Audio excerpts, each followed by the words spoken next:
Balance de materia y energía. Ejemplo resuelto de balance de materia con reacción química, recirculación y purga. El problema nos dice, un reactor reduce el dióxido de carbono con hidrógeno para producir metanol y agua de acuerdo con la siguiente reacción. Esa que tenemos aquí. La alimentación fresca contiene dióxido e hidrógeno en proporciones estequiométricas y 0.5% mol de inertes. El flujo de salida del reactor pasa a un condensador que extrae esencialmente todo el metanol y el agua formada, pero no así los reactivos ni los inertes, mismos que se hacen recircular al reactor. Para evitar acumulación se extrae un flujo de purgado de la recirculación. La alimentación al reactor contiene 2% inertes y la conversión en una sola etapa es del 60%. El problema nos pide calcular lo siguiente. Los flujos molares de la alimentación fresca. Alimentación total al reactor. El flujo del purgado para una producción de 1000 mol por hora de metanol. Para comenzar con la solución debemos suponer una base de cálculo de 100 mol de alimentación al reactor. Al finalizar la solución se escalan los valores encontrados para tener la producción requerida. Para comenzar a resolver, debemos realizar el diagrama del proceso, indicar los datos que nos proporciona el problema, así como las incógnitas que tenemos. Los datos que nos proporciona el problema son las fracciones molares de los inertes. En la alimentación fresca se tiene un 0.5% mol de inertes, y por lo tanto el 0.995 será de fracción molar de dióxido de carbono e hidrógeno. De igual manera, en la entrada al reactor, el problema nos dice que tenemos 2% inertes, por lo tanto, el 0.98 restante será lo correspondiente a fracción mol de dióxido de carbono e hidrógeno. Determinación de las fracciones molares en la corriente N2. Como el problema nos indica, la fracción mol de los inertes es 0.02. Por lo tanto, la suma de fracciones mol de dióxido de carbono e hidrógeno será igual a 0.98, que es lo que tenemos indicado en esta parte de aquí. Utilizando la relación estequiométrica, tenemos que por cada mol de dióxido de carbono tenemos 3 mol de hidrógeno. Igualamos esta relación en términos de fracción mol. Después, despejamos la fracción mol del hidrógeno para sustituirla en la ecuación 1 y tener todo en términos de fracción de dióxido de carbono. Así resolvemos y obtenemos cuáles son las fracciones mol de dióxido de carbono y fracción mol de hidrógeno.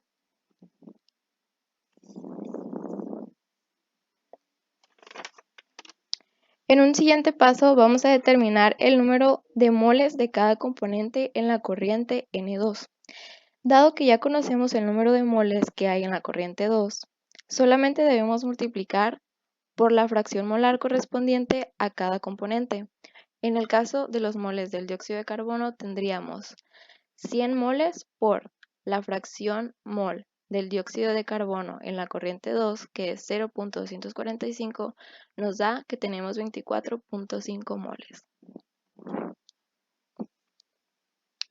Ahora, para la conversión en una sola etapa, el problema nos proporciona la información de la conversión en una sola etapa del reactor, la cual es del 60%.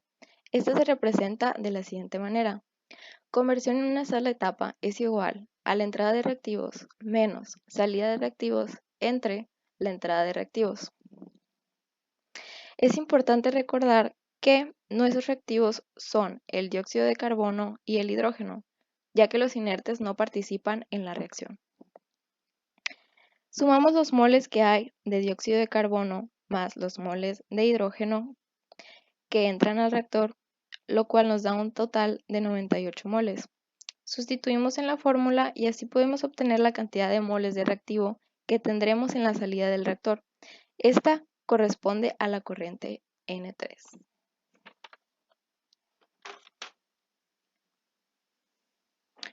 Una vez que conocemos la corriente N3, podemos obtener la cantidad de moles que tenemos de dióxido de carbono e hidrógeno.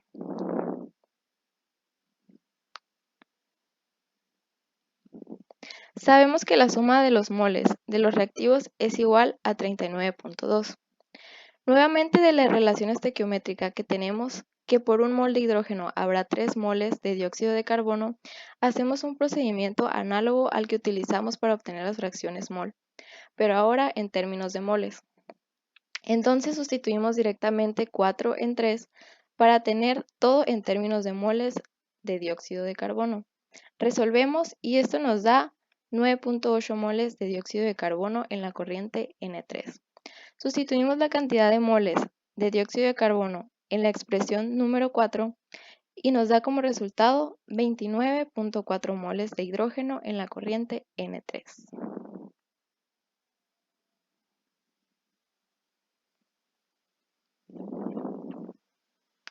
Gracias al dato que nos brinda el problema, sabemos que se consumen el 60% de los reactivos que entran en la corriente N2. Entonces, para conocer la cantidad de moles consumidos, multiplicamos la cantidad de moles que hay de cada reactivo en N2 por 0.6. En el caso de los moles de dióxido de carbono consumidos, tendríamos que en la corriente N2 hay 24.5 moles. Multiplicando por 0.6 tenemos que hay 14.7 moles consumidos. Para la determinación de los moles producidos en la corriente N3, la relación es muy sencilla, ya que en nuestra ecuación podemos ver que la relación estequiométrica del CO2 con el metanol y el agua es de 1 a 1, lo que significa que por cada mol de dióxido de carbono se genera un mol de metanol y de igual manera para el agua.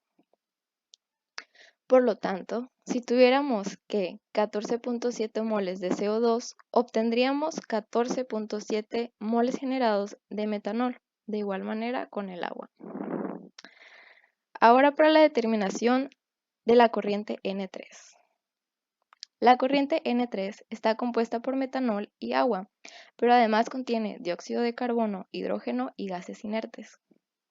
Anteriormente calculamos la cantidad de moles de dióxido de carbono e hidrógeno que hay en esta corriente. Y la cantidad de moles de inertes será igual a la cantidad que hay en la entrada, ya que estos no participan en la reacción.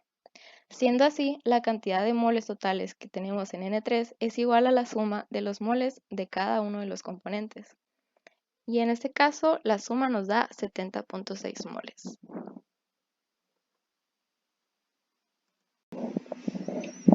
Continuando con la presentación que dio mi compañera, continuaremos con determinar las fracciones molares en N3.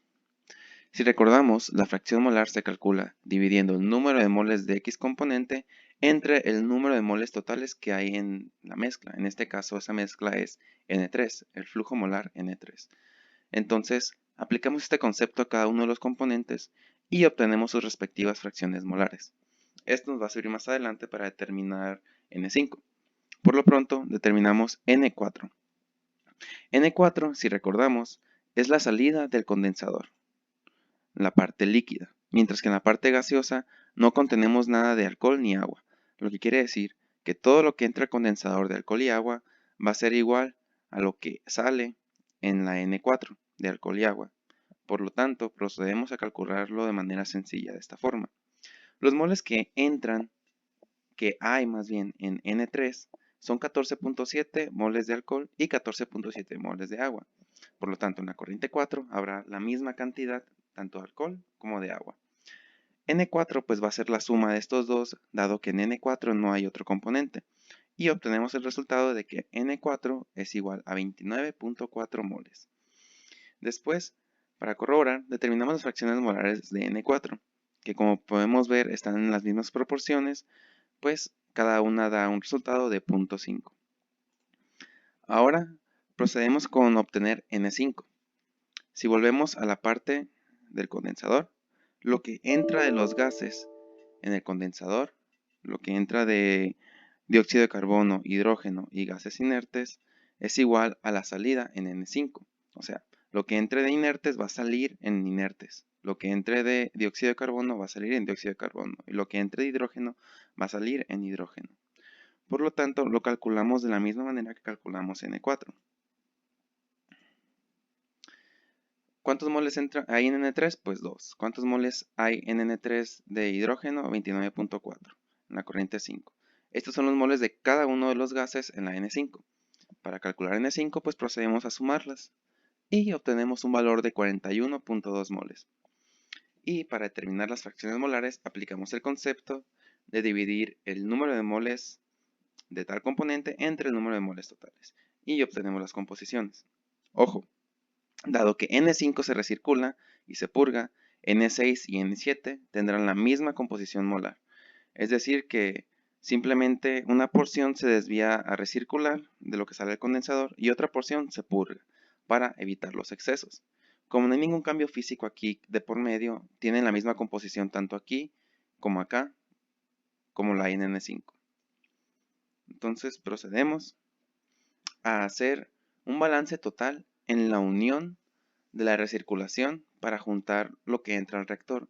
Es decir, hacemos un balance en esta parte del diagrama, donde tenemos que lo que entra fresco, es decir, N1, y lo que se recircula, N7, es igual a N2, donde está nuestra base de cálculo. Hacemos un balance total en esa parte y obtenemos esta ecuación.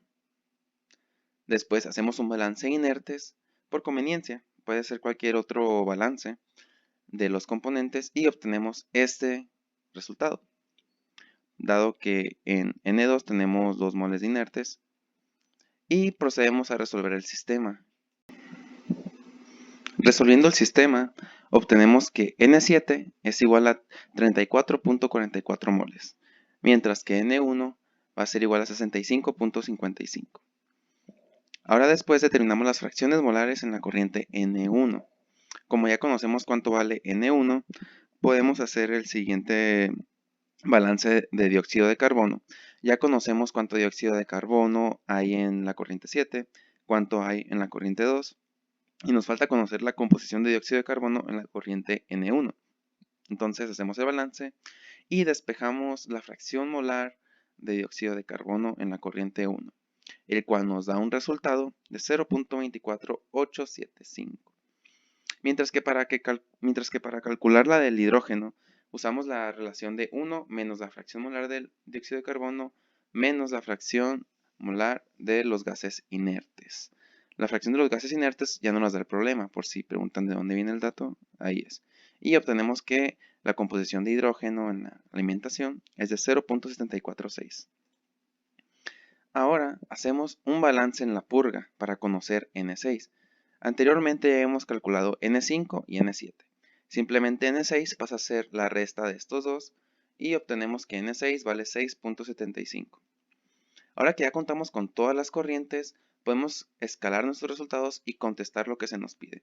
Si recordamos, nosotros supusimos una entrada de 100 moles y lo que nos pide el problema es que tengamos un flujo molar de 1000 moles de etanol en la salida del producto.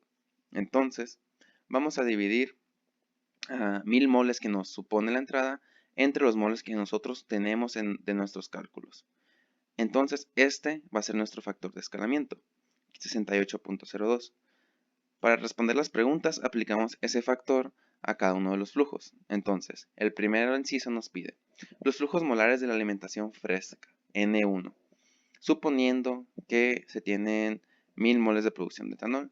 Muy bien, entonces en la alimentación fresca multiplicamos N1 por el factor de escalamiento, lo cual nos da un resultado de 4.459.3 moles por hora. Después lo aplicamos para el inciso B, que nos pide la alimentación total al reactor N2, el cual fue nuestra base de cálculo.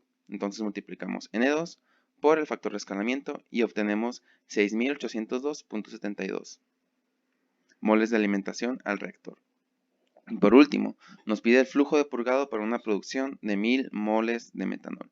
El flujo de purgado pues corresponde a N6. Si vemos el diagrama, aquí lo podemos corroborar. Aquí tenemos que la purga corresponde a N6. Entonces multiplicamos N6 por nuestro factor de escalamiento y obtenemos un resultado de 459.3 moles por hora. Y así quedaría nuestro sistema, nuestro diagrama, ya con los datos obtenidos, para recordar un poco y simplificar todo lo que tenemos. Eso fue todo por nuestra parte y muchas gracias por su atención.